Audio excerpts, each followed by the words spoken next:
Assalamualaikum warahmatullahi wabarakatuh.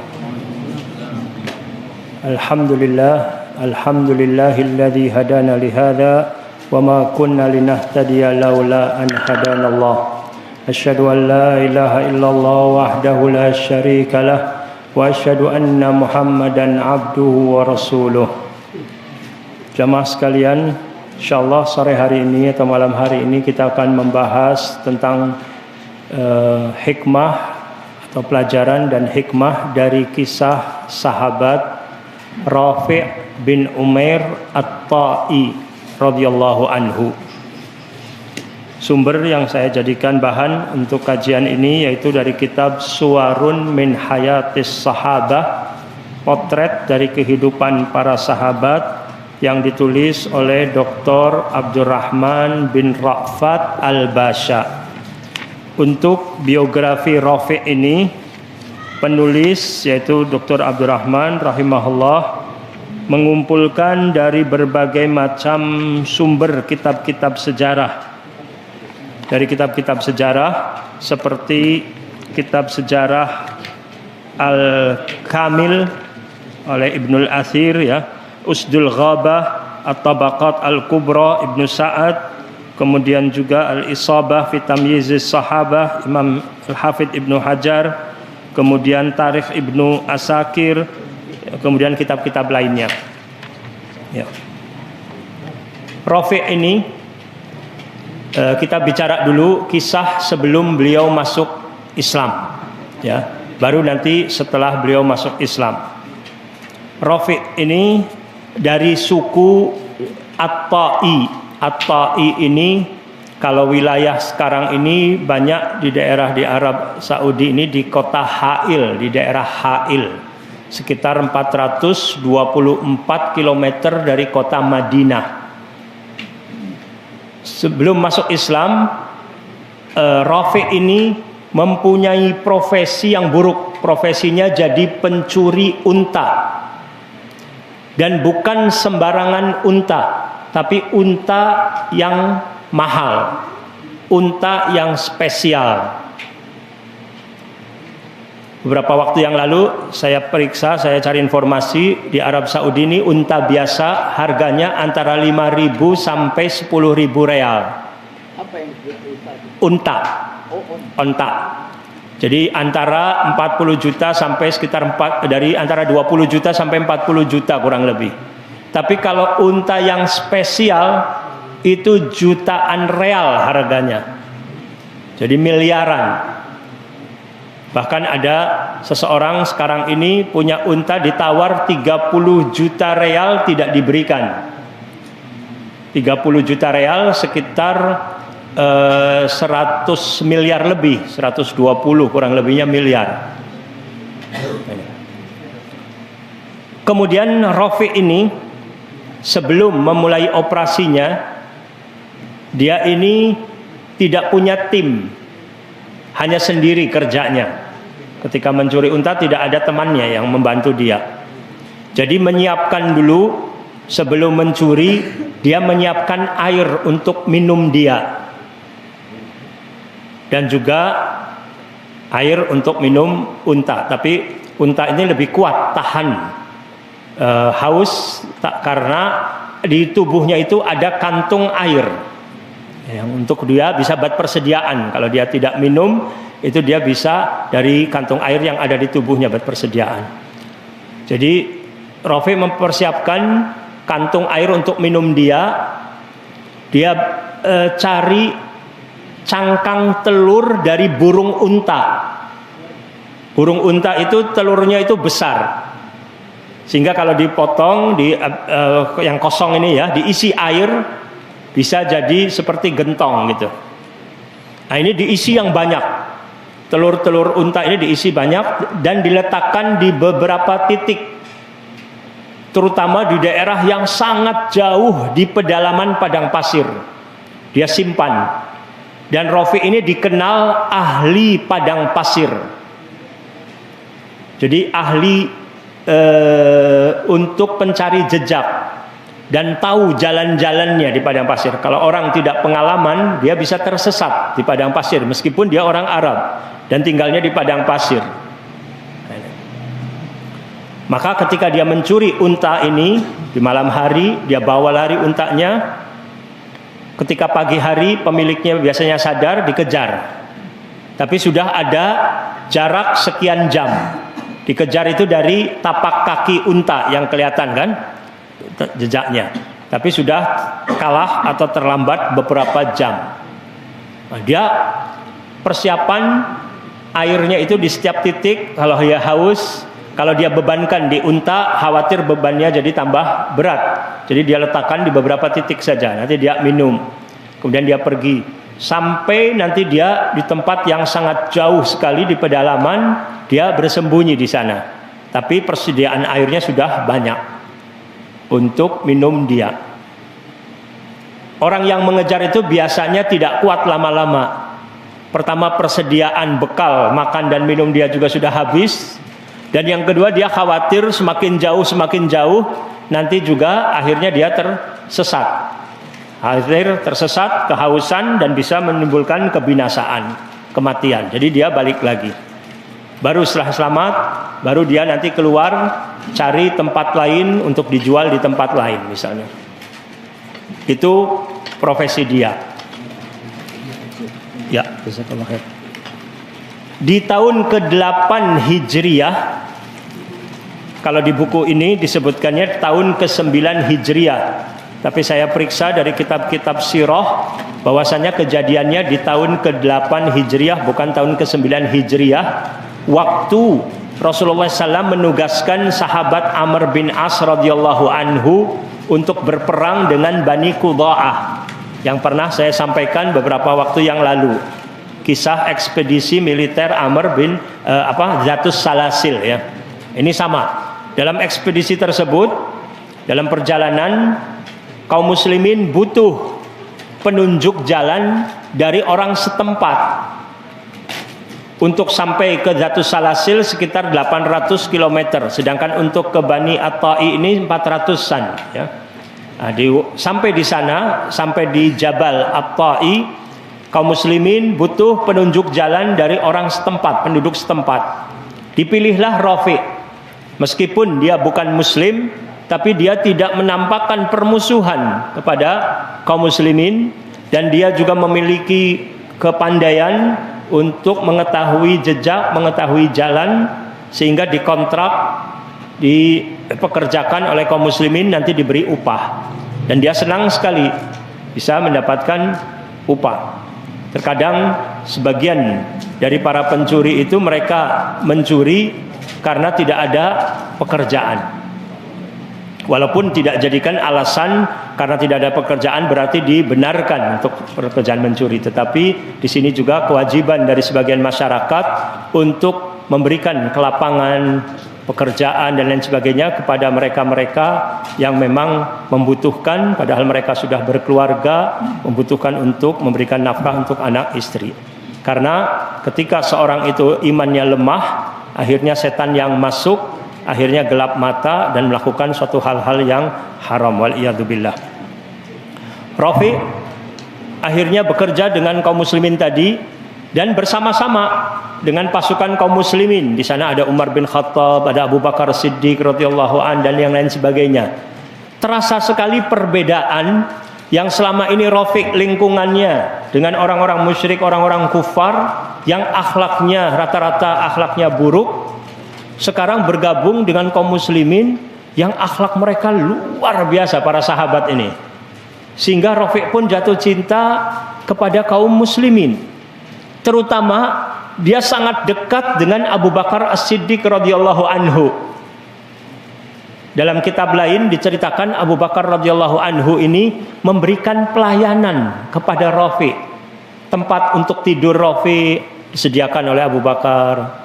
Makannya diberikan makanan, minuman diberi minum dan lain sebagainya, dilayani Rafi' ini. Sedangkan dia tahu Abu Bakar As-Siddiq radhiyallahu anhu adalah sahabat yang sangat mulia sekali, dihormati oleh para sahabat yang lain gitu kan. Tapi kok dia melayani Rafi'. Ini juga pelajaran bagi kita bahwasanya artinya seorang yang tawadhu, rendah hati oleh Allah Subhanahu wa taala, Allah akan tinggikan derajatnya. Meskipun dia seorang yang dihormati, dimuliakan di masyarakat, tapi justru dia jadi pelayan bagi seorang rafi' tadi yang yang dianggap adalah orang badu yang mungkin tidak banyak mengerti hal yang lain dan lain sebagainya. Tetapi Abu Bakar memuliakannya. Disitulah dia jatuh hati kepada kaum muslimin. Secara umum mereka itu adalah orang-orang yang di siang hari sebagai singa, tapi di malam hari adalah sebagai ahli ibadah, tetapi akhlaknya baik. Di sini. Ketika sudah selesai misi tugas kaum muslimin di Dhatus Salasil, kembali lagi menuju daerah At-Tai dan ingin berpisah dengan Rafi'. Sudah selesai tugasnya, tapi Rafi' sangat berat sekali untuk berpisah dengan mereka. Akhirnya mendatangi Abu Bakar radhiyallahu anhu dan menanyakan, apa sih syaratnya kalau saya ingin bergabung, ingin menjadi orang seperti kalian? Artinya ingin masuk Islam gitu. Abu Bakar radhiyallahu anhu menyebutkan, mana jarimu, jari tanganmu ini, katanya. Sebutkan oleh Abu Bakar radhiyallahu anhu, diajarkan rukun Islam yang 5. Pertama 2 kalimat syahadat gitu kan, dijelaskan. Kemudian salat, puasa, zakat apabila mampu, dan haji juga apabila mampu. Maka Rafi' saat itu juga langsung mengucapkan 2 kalimat syahadat, masuk Islam, dan siap menjalankan rukun-rukun Islam yang lainnya, dan akhirnya bergabung dengan kaum muslimin ke Madinah, bertemu dengan Nabi SAW. Masih ada waktu sekitar 2 tahun lebih sampai Nabi SAW meninggal, sehingga Rafi' disebut sebagai sahabat. Ya. Kemudian di masa Khalifah Abu Bakar As-Siddiq radhiyallahu anhu, Abu Bakar radhiyallahu anhu menugaskan Khalid bin Walid radhiyallahu anhu untuk berperang ke Irak melawan tentara Persia. Rafi' ini ikut bersama pasukan Khalid bin Walid pergi ke Irak. Kemudian di tahun ke-12 Hijriah itu juga Abu Bakar radhiyallahu anhu sebagai khalifah menugaskan juga beberapa sahabat seperti Abu Ubaidah bin Jarrah dan lain-lainnya ke Syam untuk berperang dengan tentara Romawi. Pada saat itu di dunia ini ada 2 kekuatan superpower, yaitu Romawi dan Persia. Bahkan kekuatan pasukan Romawi itu sampai ke Jazirah Arab. Negeri Syam, Suriah, Palestina itu di bawah kekuasaan Romawi. Mesir juga di bawah kekuasaan Romawi. Sehingga pasukan tentara Romawi ini bukan hanya orang-orang Eropa saja, tapi juga orang-orang Arab juga, yang mereka agamanya pun ikut jadi agama Kristen. Kita pernah dengar Adi bin Hatim. Adi bin Hatim itu orang Arab dari suku At-Tai juga, dan dia agamanya Kristen. Untuk Rafi' tidak diceritakan agama sebelumnya. Yang jelas akhirnya Abu Bakar mendengar, dapat informasi dari tentara Syam, dapat surat bahwasanya tentara Romawi ini jumlahnya 240.000 pasukan. Sedangkan kaum muslimin yang ditugaskan itu baru sekitar 14.000. Ada yang mengatakan tentara Romawi 120.000 pasukan. Kalau kita anggap 120.000, ambilnya riwayat yang minimal, tapi tetap menghadapi 14.000 tidak ada bandingannya. Maka Abu Bakar radhiyallahu anhu mengutus seseorang berangkat ke Irak untuk menugaskan Khalid bin Walid membawa pasukannya membantu pasukan kaum muslimin di Syam. Tetapi tidak semuanya. Tentara di Irak itu sekitar 20.000, tetapi yang dibawa oleh Khalid bin Walid 9.000 atau 10.000 pasukan saja. Tapi harus buru-buru harus cepat sampai di Syam karena tentara Romawi sudah mempersiapkan pasukan untuk melawan kaum muslimin. Kalau terlambat bisa mengakibatkan kehancuran bagi kaum muslimin. Maka di sini Khalid bin Walid radhiyallahu anhu, dan Khalid bin Walid juga ditugaskan oleh Abu Bakar As-Siddiq untuk menggantikan Abu Ubaidah sebagai panglima perang kaum muslimin secara keseluruhan. Jadi kalau nanti datang ke Syam, Khalid bin Walid yang jadi pimpinan pasukan keseluruhan. Maka sangat dibutuhkan kecepatan untuk sampai ke negeri Syam dari Irak. Khalid bin Walid memperhitungkan kalau berangkatnya dari Irak itu pakai jalur biasa, kafilah dagang yang biasa dilalui oleh pedagang, itu akan lama sekali sampainya, muter. Kalau jalan yang umum dilalui oleh manusia itu lama sekali. Dan juga kendalanya di tengah jalan nanti akan ada pasukan-pasukan dari yang pro Romawi yang akan memerangi dari pasukan Khalid, sehingga nanti akan menghambat perjalanan karena harus perang dulu di tengah jalan, nanti di sana ketemu lagi di beberapa pos-pos yang penjagaan gitu. Repot sekali. Mungkin bisa sebulan, bisa 2 bulan, sedangkan ini terlambat kalau waktu. Akhirnya Khalid memutuskan untuk jalan lewat jalur yang tidak biasa dijalani manusia. Sangat langka sekali manusia yang lewat daerah situ, karena tidak adanya mata air, tidak adanya sumur di daerah tersebut. Akhirnya Khalid meminta Rafi' untuk jadi penunjuk jalan, karena dia memang spesialisasinya di ahli daerah pedalaman, padang pasir pedalaman. Rafi' siap, tapi sahabat-sahabat yang lain, pasukan yang lain dari pasukan-pasukan senior mengatakan kepada Khalid, jangan, resiko sekali, nanti kita bisa mati. Ini perjalanan yang tidak biasa dilewati orang, 1 orang saja itu berbahaya, 2 orang berbahaya, apalagi kita 9.000, 10.000 orang. Tidak ada air di perjalanan, di jalannya, bisa nantinya mati kehausan. Walaupun tidak tersesat, tapi kehausan bagaimana nantinya. Dan ketika nanti sampai di pos di negeri Syam, bukan langsung bertemunya dengan kaum muslimin, harus melewati beberapa pos dari pasukan Romawi juga, beberapa penduduk gitu ya, beberapa perkampungan yang dari pro-nya ke Romawi, sehingga harus perang juga dalam keadaan letih, dalam keadaan haus, bagaimana nanti.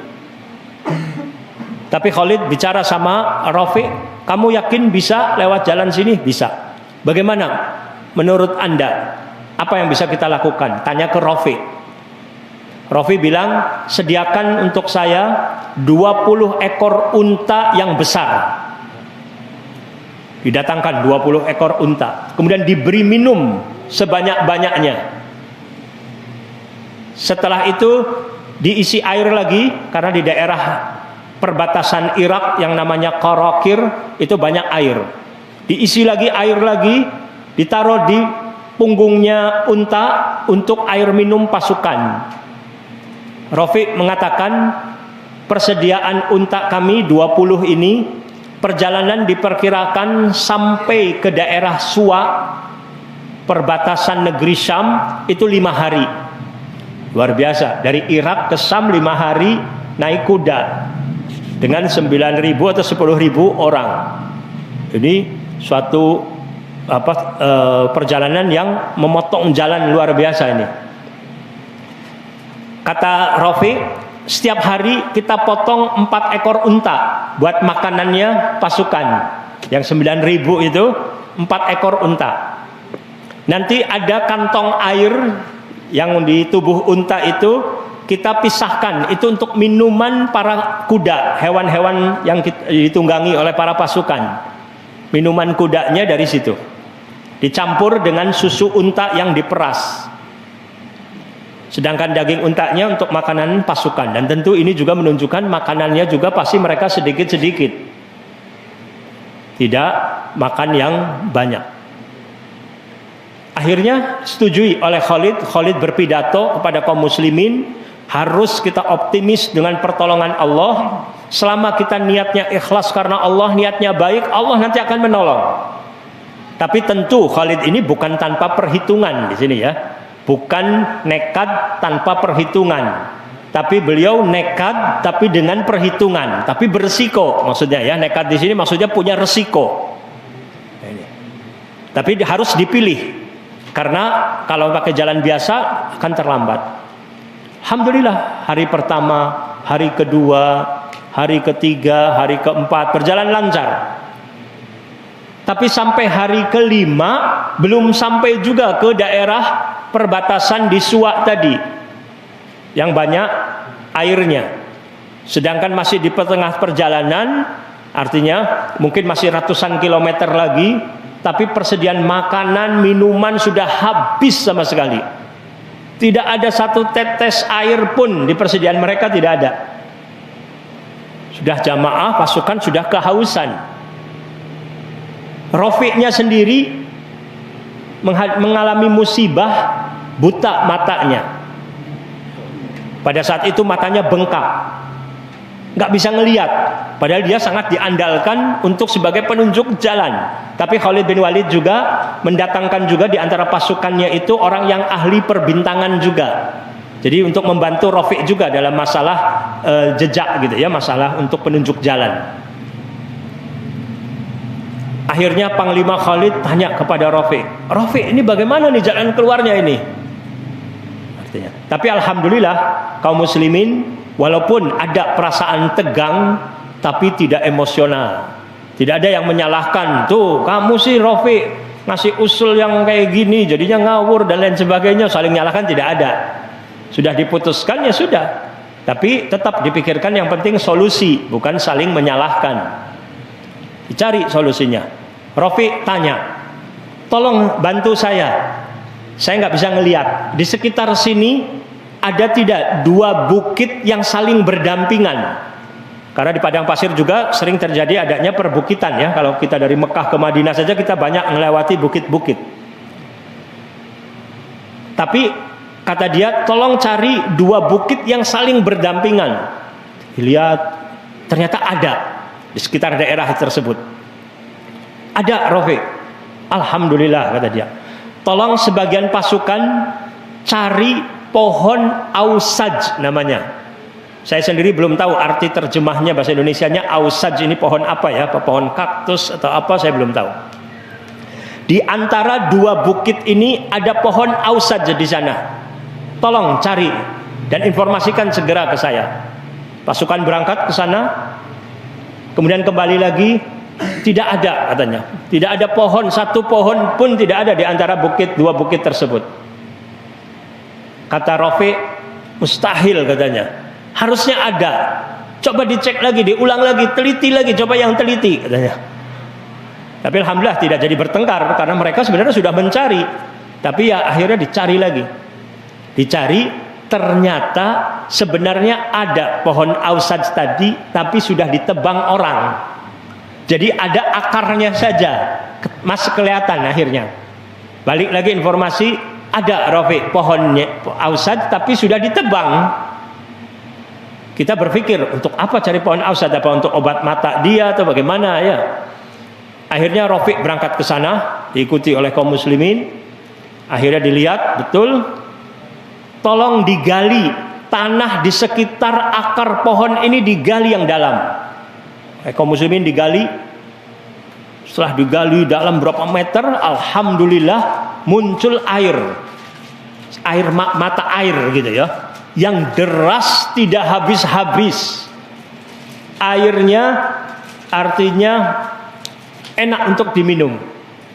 Mereka minum semua, 9.000 pasukan, kuda-kudanya juga minum, udah jadi seger lagi gitu ya. Kemudian juga bisa menyiapkan bekal untuk perjalanan, masih beberapa ratus kilometer ke depan sudah disiapkan lagi air untuk masing-masing pasukan membawa. Orang tanya, "Rafi', dari mana kamu tahu tempat daerah ini?" "Oh iya, itu 30 tahun yang lalu waktu saya kecil, saya pernah dibawa oleh abah saya ke sini," katanya. Jadi daya ingatnya Masya Allah kuat sekali. Dia pernah datang ke daerah tersebut dan dia tahu, dia beritahu oleh orang tuanya untuk mencari air di padang pasir itu lihat pohon. Kalau ada pohon, ada akar, biasanya sekitar situ itu ada mata air. Dan pernah ada mata air di situ. Tapi mungkin ditutup lagi kan, kalau tidak khawatir nanti habis. Ini juga pelajaran bagi kita, seseorang sering kali diuji oleh Allah Subhanahu wa taala ketika dalam keadaan terpepet, sudah mentok problem dan masalah yang kita hadapi, seolah-olah sudah tidak ada jalan lagi, jalan keluar, kemudian oleh Allah Subhanahu wa taala diberi jalan keluar. Ya. Bisa kita baca di surat An-Naml ayat 62. Surat An-Naml ayat 62.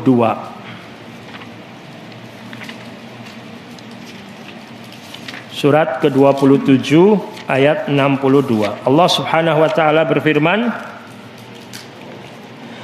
"Amman yujibul muttarra idza da'ahu wa yakshifus su'a wa yaj'alukum khulafa'al ard a ilahum ma'allah qalilan ma tadhakkarun."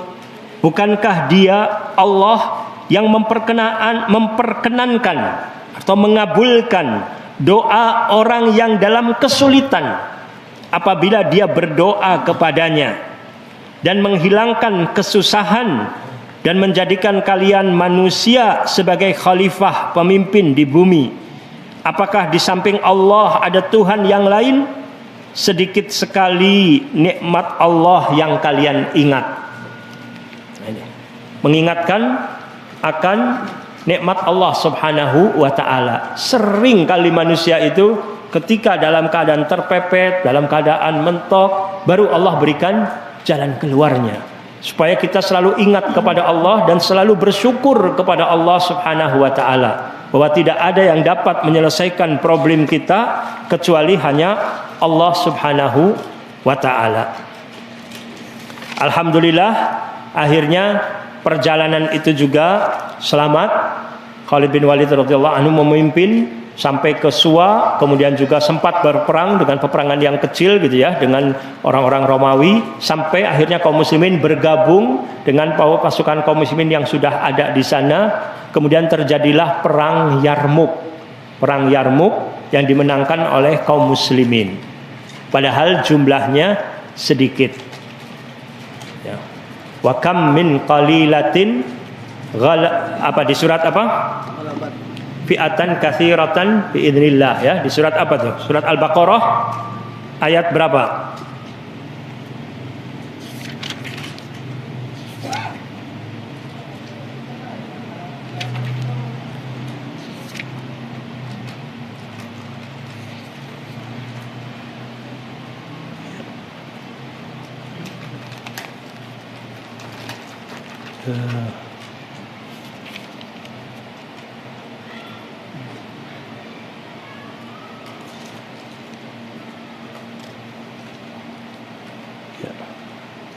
Ala kulli hal, ya, bisa kita nanti cari di surat Al-Baqarah berapa banyak kelompok yang kecil yang sedikit mengalahkan kelompok yang banyak dengan izin Allah Subhanahu wa taala.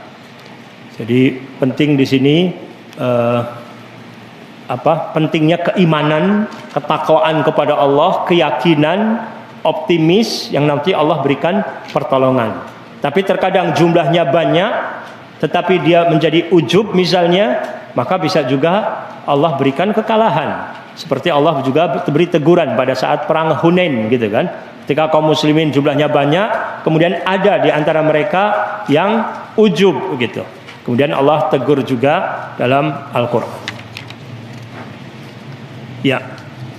Kemudian pelajaran lainnya tentang masalah Rafi' ini setelah selesai masalah perang Yarmuk, ya. Fahal ta'lam anna Rafi' bin Umair alladhi kana yulaqab ila zamanin qarib bilissis sahra qad asbaha yud'a bi Rafi' al-khair.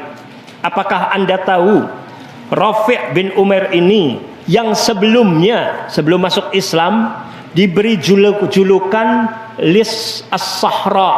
Lis itu artinya pencuri. Al-Lis as-Sahra, pencuri padang pasir gitu.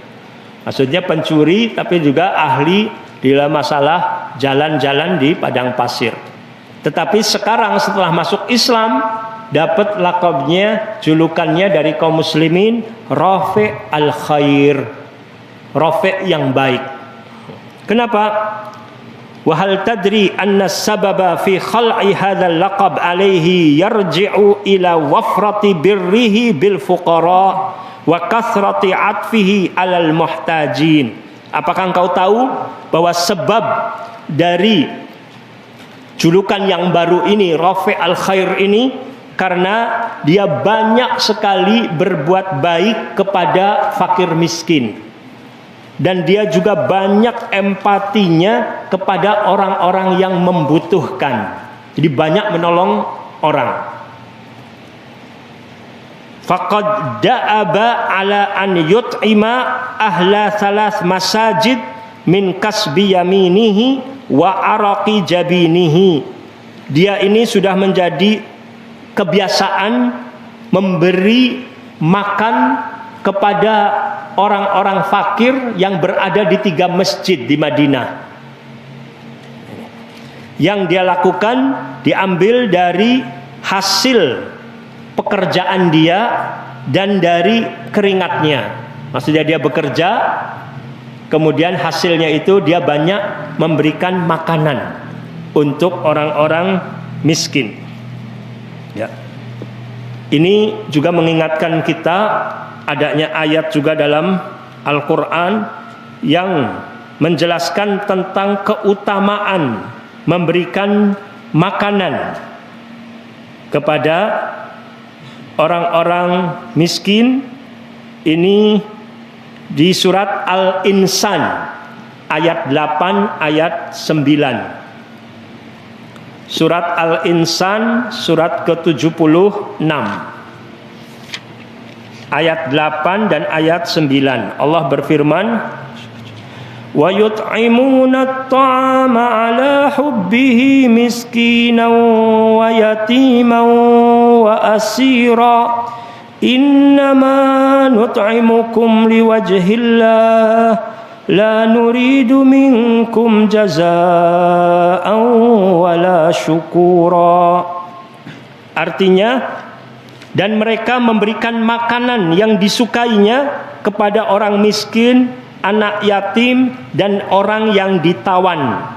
Sambil berkata, sesungguhnya kami memberi makanan kepada kalian hanyalah karena mengharapkan keridhaan Allah. Kami tidak mengharapkan balasan dan tidak mengharapkan ucapan terima kasih dari kalian.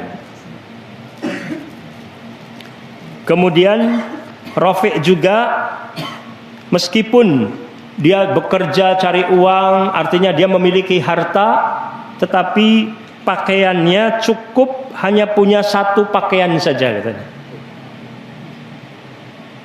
Yang terkadang kalau lagi dicuci berarti dia di rumah tidak menggunakannya dulu sampai kering, setelah itu baru dipakai lagi gitu. Sampai menunjukkan artinya di sini zuhudnya, dia cukup dengan 1 pakaian. Ya. Itu yang bisa saya sampaikan berkenaan dengan kisah Rafi' bin Umair radhiyallahu anhu, yang barangkali jarang kita dengar nama sahabat ini, yang menunjukkan masih banyak di antara para sahabat radhiyallahu anhum ini yang memiliki keistimewaan dalam kehidupan mereka yang perlu juga untuk kita jadikan keteladanan. Bagaimana empatinya, bagaimana sikap-sikap sosialnya, dan bagaimana perjuangannya untuk kaum muslimin, untuk kebaikan. Maka itu yang bisa, dan juga bagaimana penting di sini pelajaran juga yang bisa kita petik. Seseorang yang asalnya pencuri, tapi alhamdulillah wafatnya insyaallah husnul khatimah sebagai seorang yang saleh. Makanya Nabi SAW menyebutkan innamal a'malu bil khawatim. Amalan itu tergantung di bagian akhirnya. Artinya orang jangan minder dan juga jangan lemah ketika punya masa lalu yang buruk gitu kan. Selama dia sudah bertobat, kemudian dia memperbaiki diri, tinggal seterusnya supaya menjaga supaya tetap istiqomah. Dan yang lain jangan mengait-ngaitkan dengan kepada orang tersebut dengan masa lalunya selama dia sudah bertaubat dan sudah berubah. Gitu.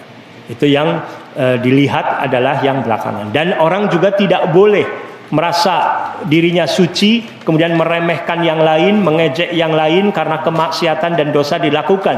Karena kita tidak tahu akhir hayatnya. Bisa jadi dia menjadi orang yang baik dan meninggal dalam keadaan husnul khotimah, dan orang yang tadi mengejek, meremehkan, naudzubillah min dzalik, yang orang tadinya taat bisa berubah juga jadi ahli maksiat dan meninggal dalam keadaan maksiat dan dosa, naudzubillah min dzalik. Ini diantara pelajaran juga yang bisa dipetik bagi kita, dan juga adanya keutamaan memberi makan bagi orang-orang miskin dan lain sebagainya. Alhamdulillah seperti di masjid ini juga kebiasaan memberikan makanan ataupun apa, saya dengar juga Masya Allah, dan banyak juga di masjid-masjid lain terutama di hari Jumat barangkali ya, yang memberikan sedekah, infak, makanan dan lain sebagainya. Apalagi di masa-masa krisis seperti sekarang ini, banyak sekali masyarakat membutuhkan kepada makanan. Semoga Allah SWT memberkahi harta kalian semuanya, kita semuanya, dan semoga Allah memberikan taufik kepada kita untuk selalu diberi kesempatan untuk banyak beramal saleh dengan ikhlas karena Allah Subhanahu wa taala. Sebelum ditutup azan, barangkali ada yang ingin bertanya. Fadhal. Saya bertanya, tadi Ustaz mengatakan Taufik itu sebelum menumbuhkan buah gunung Iya. atau mencabut akar, Iya. dia kan buta. Iya. Nah, bagaimana itu berjalan seorang buta? Ya. Katanya. Di sini Rafiq walaupun buta, tapi karena sudah pernah lewat daerah situ, makanya dia katakan ada tidak dua bukit yang berdampingan di sekitar sini. Maka Khalid bin Walid mengatakan ada. Sudah, tolong cari pasukan yang lain mencari, ada pohon katanya, cari pohon ausaj. Berarti mungkinan ada juga pohon lain, tapi dia menyebutkannya ada pohon ausaj karena hanya ada satu pohon ausaj di daerah tersebut. Jadi dengan feelingnya dia tahu letaknya di daerah antara dua bukit tersebut. Tapi ketika dicari pertama balik tidak ada, tapi disuruh cari lagi lebih teliti, ternyata ada, tapi pohonnya sudah ditebang, ada akarnya. Nah, dia tahu bahwa di dalam tanah sekitar akar pohon itu ada mata air. Maka disuruh digali. Jadi sebutan feelingnya kuat. Kuat. Dan hafal, makanya ditanya, kok Anda bisa tahu ada di sekitar sini? 30 tahun yang lalu ayah saya pernah membawa saya ke daerah sini, katanya. Dan sejak itu sebenarnya saya belum pernah lagi ke sini. Sejak 30 tahun yang lalu, baru sekarang lagi ini ke sini. Nah, ini ingatannya luar biasa Allah berikan. Ini juga pelajaran bagi kita. Ketika Allah berikan kemuliaan atau beri anugerah, ya, nikmat kepada seseorang, tidak hanya daya ingat yang kuat saja, tapi apapun kelebihan yang Allah berikan, gunakan kelebihannya ini di jalan yang diridhoi oleh Allah Subhanahu wa taala. Jangan digunakannya untuk justru bermaksiat dan berbuat dosa yang membuat Allah murka. Padahal Allah memberikan kenikmatan, kelebihan kepada orang tersebut yang mungkin tidak diberikan kepada yang lain. Ada lagi? Ya, Allah. Bisa kebutaan Rofi setelah Ya, sampai saat ini Anda belum mendapatkan kisah selanjutnya. Apakah Rofi itu kebutaan sementara saja, tapi perkiraan butanya itu sementara gitu. Tapi Anda tidak mendapatkan keterangan lebih lanjutnya lagi. Tapi disebut butanya itu karena romad. Romad itu sakit mata karena debu padang pasir yang sering dia dapetin kemudian jadikan bengkak. Jadi itu sementara saja gitu pada saat itu, yang insya Allah setelah itu sembuh lagi. Jadi saat ini belum tentu bahwa dia itu Buta yang seterusnya tidak gitu, tapi kemungkinan sesaat saja orang tidak bisa melihat, matanya bengkak gitu. Tapi saya seperti Anda katakan juga Khalid bin Walid membawa juga seorang yang ahli perbintangan. Jadi untuk melanjutkan perjalanannya pun mereka sudah hafal daerah yang ditujunya. Apalagi itu sudah dekat ke daerah Suwa tadi. Ya, ya. adakah atau pernahkah ada saudara lain di zaman yang memerangi Yakub di zaman-zaman hadis Nabi SAW yang menceritakan nanti adanya peperangan di zaman berikutnya. Maksudnya bagaimana?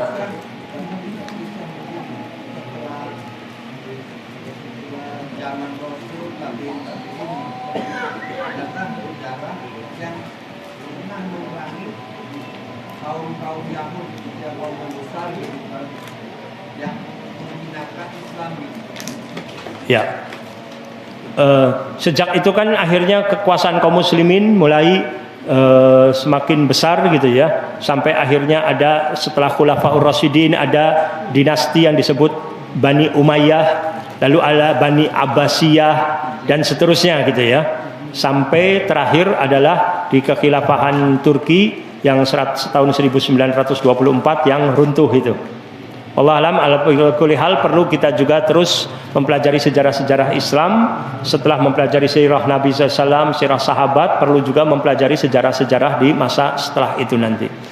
Ya, udah waktunya Isya, kita cukupkan. Wassallallahu ala nabiyina Muhammad wa ala alihi washabbihi wasallam. Wa akhiru da'wana alhamdulillahi rabbil alamin. Assalamualaikum warahmatullahi wabarakatuh.